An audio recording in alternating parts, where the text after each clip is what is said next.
think it would be best to go ahead and get this thing rolling, just so you all can have some great content to look at and things like that. So right now I am currently, well, today, first of all, let me pause. Today is March I don't have on my watch. I think today is March the 14th. And I'm currently on the way to Macon to get my car a service appointment to get serviced and get the oil change and everything. So I am on the way there now, and then I'll tell you where I'm on the way to after that. Okay, see you soon.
So as you can see from the sign where I am currently at the Children's Hospital in Macon. My daughter, Junie, 3 weeks old, is in the Children's Hospital. When I get inside, I'll give y'all an update of everything that's going on, okay?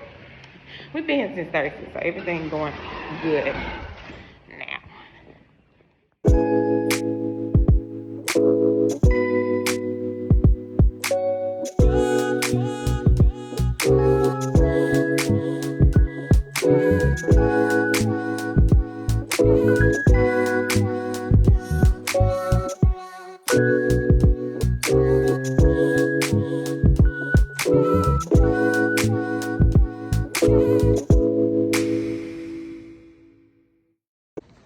Hi, Dr. P. I'm back.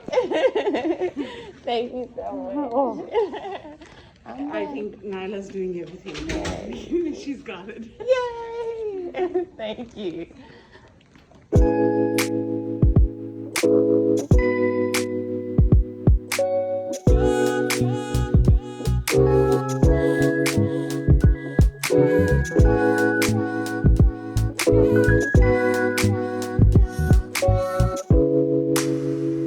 My truck is ready, and I'm about to go downstairs to meet the guy to pick me up to take me back to my truck.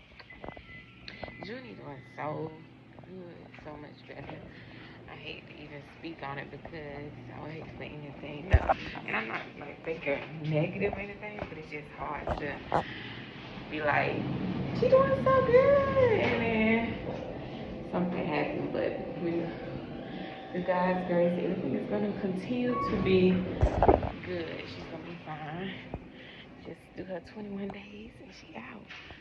Free Junie.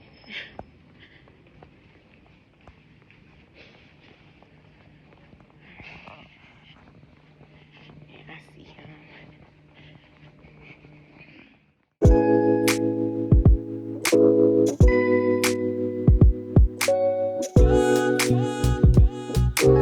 Alright, so I have my truck back. I am about to go find me something to eat. And then I'm going to go back to the hospital. I am waiting to give you all this update over exactly what is going on with Nyla, Junie, better known as Junie. So I'm waiting for that.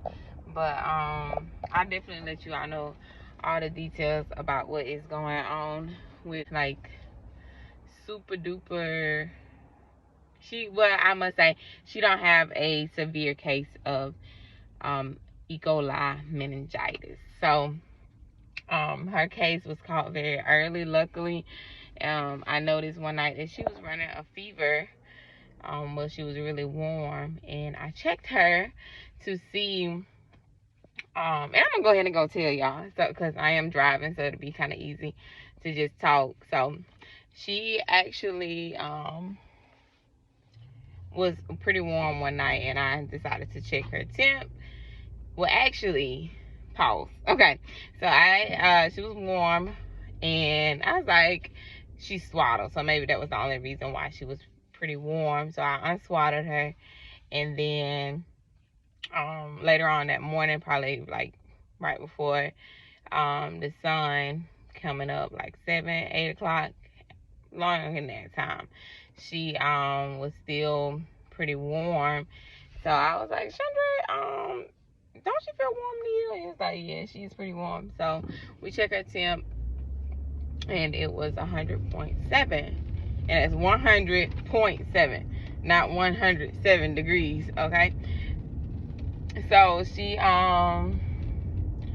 we checked her temp, and we called a doctor because any newborn running a fever, something's not right.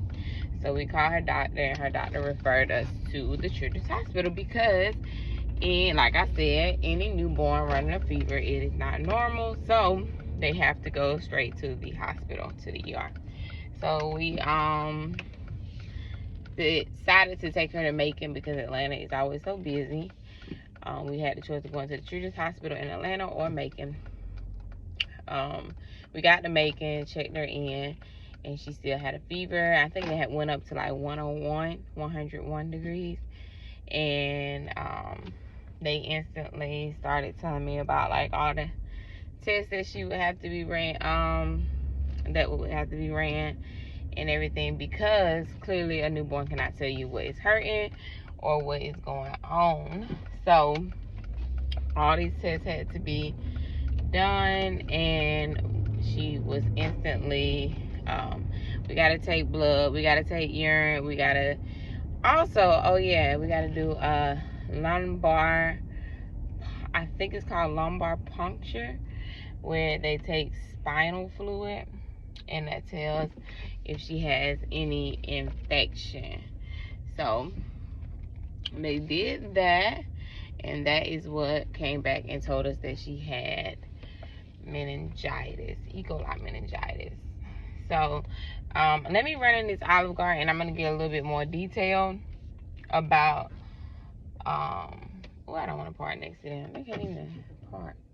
But I'm going to get a little bit more detailed over the exact days about what was going on, day 1, day 2, day 3, and so on. And right now we are right at a week. We have been here a week. Last Thursday we got here, that Thursday morning, and she wasn't when she wasn't feeling well. So just 1 second, let me order this food and I'll be right back. I'm back. I'm gonna I placed the order for some Olive Garden. So I'm gonna go ahead and tell y'all kind of day 1, day 2, day 3, day 4, if I can remember well. So because it was all a blur. And keep in mind, Nyla, better known as Junie, is a twin. So this is pretty tough because we brought them both to the doctor on that Thursday, but Juno was not running a fever, so they had to send him home.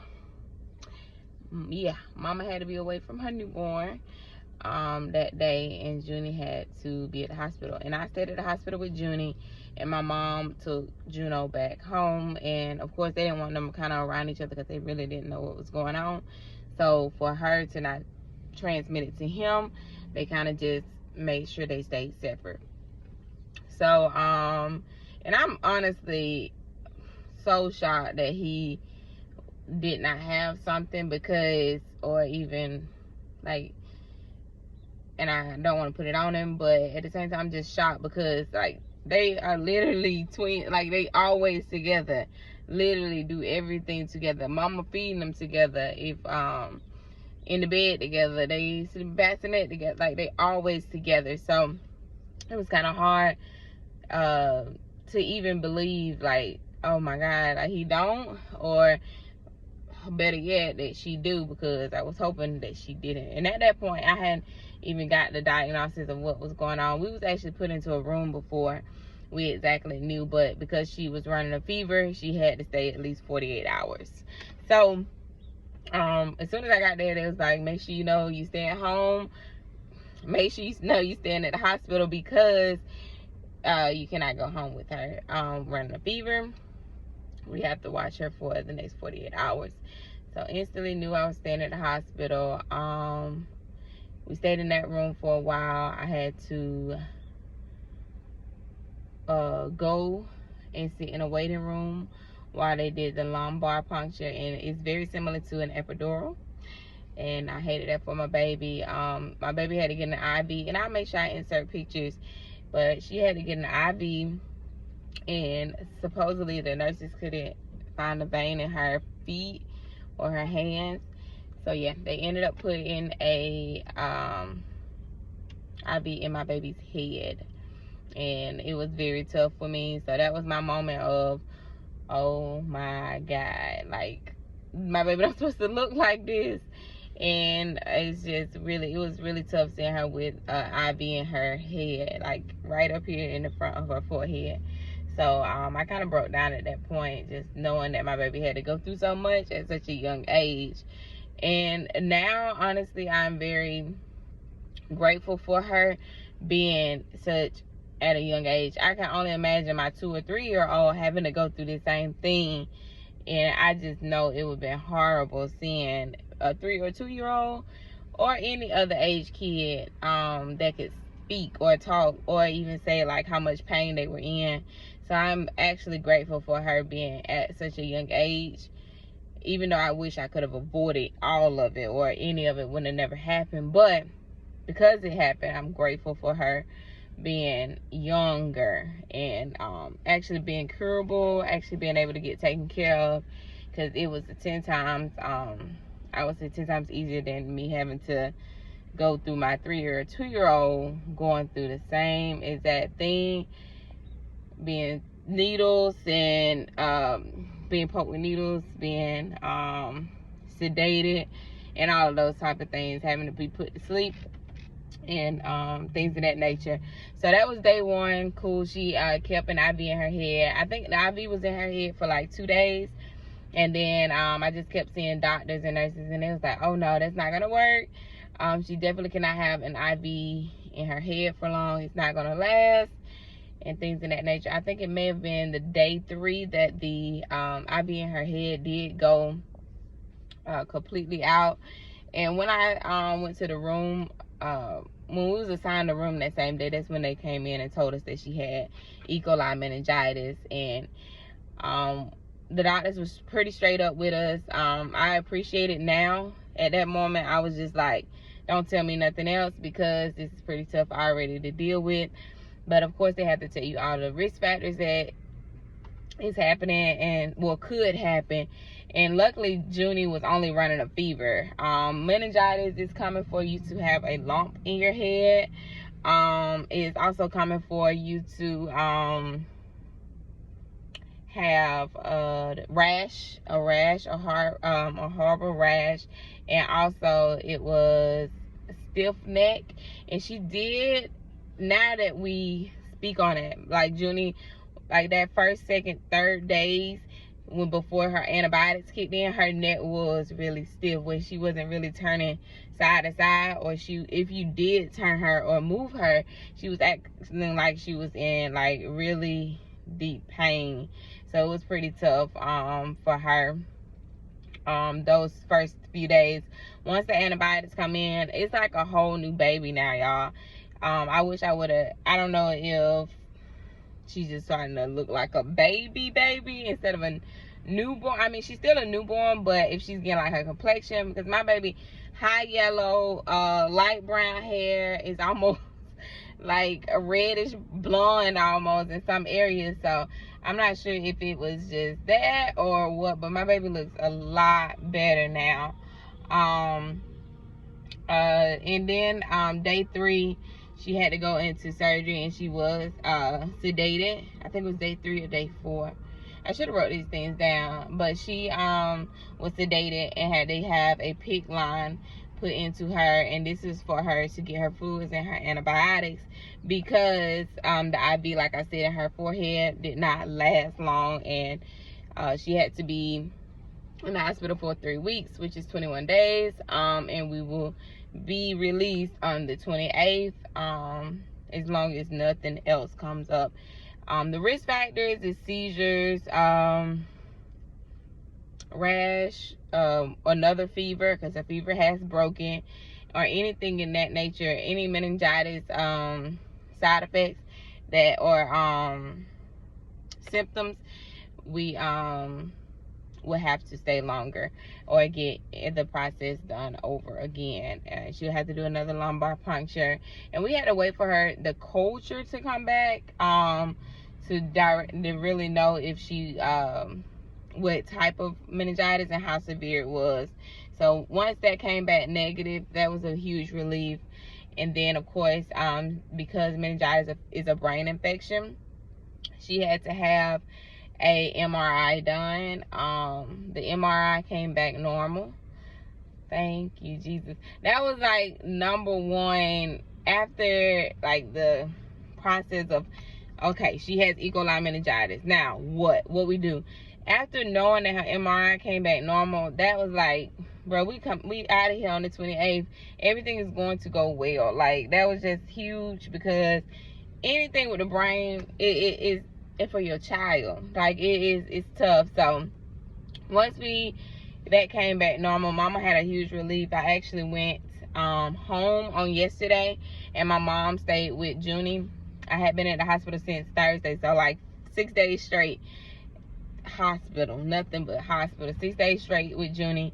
And I finally went home yesterday and seen Juno, Draylin, and Audrey, and I spent the night at home and was able to relax. Or actually, honestly, I got a good 5-6 hours straight of sleep. I'm very thankful. Thank you, Mama Retta, for keeping Juno. Thank you, my mama, being able to stay with Junie.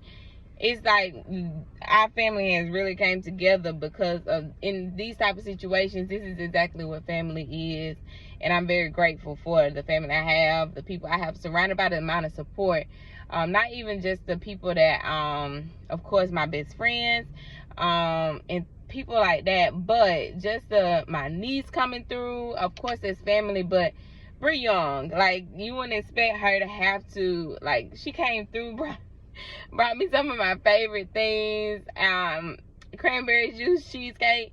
My sister, like, of course you expect these things. I would say I expect these things, but at the same time, I just know some people don't have these things. Just at check-in, I was able to see people are homeless. People, they don't have these support systems like you do. So you got to be very grateful for what you do have. And I hope I don't overlook anyone, because I'm going to try my best to kind of tell everyone thank you. And I just hope I don't overlook anyone in telling them thank you, because I just want everybody to know they are very grateful. Well, they're very thanked, like, well thanked, and I'm very grateful to have them. How long is Chandra calling about the truck service? So, but like I said, guys, I hope I'm not missing anything.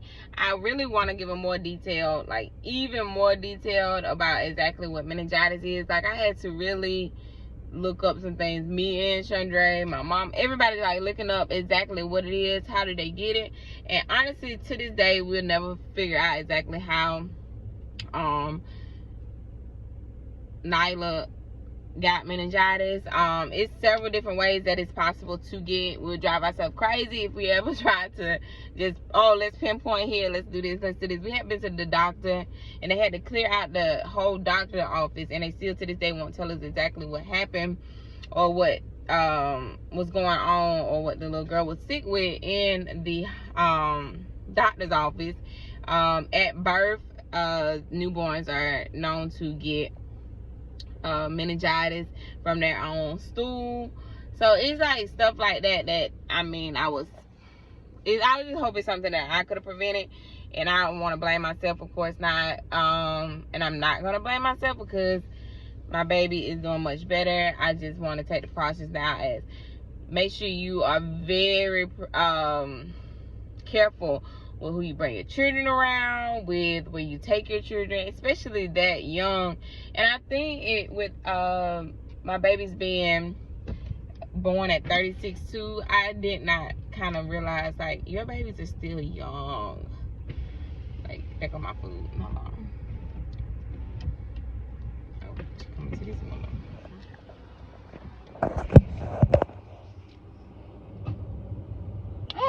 How you doing today? I'm great. How are you? Got you 4 bowls of super toscana and some breadsticks, all the good stuff for you. Thank you. Have a great day. You as well. Bye-bye.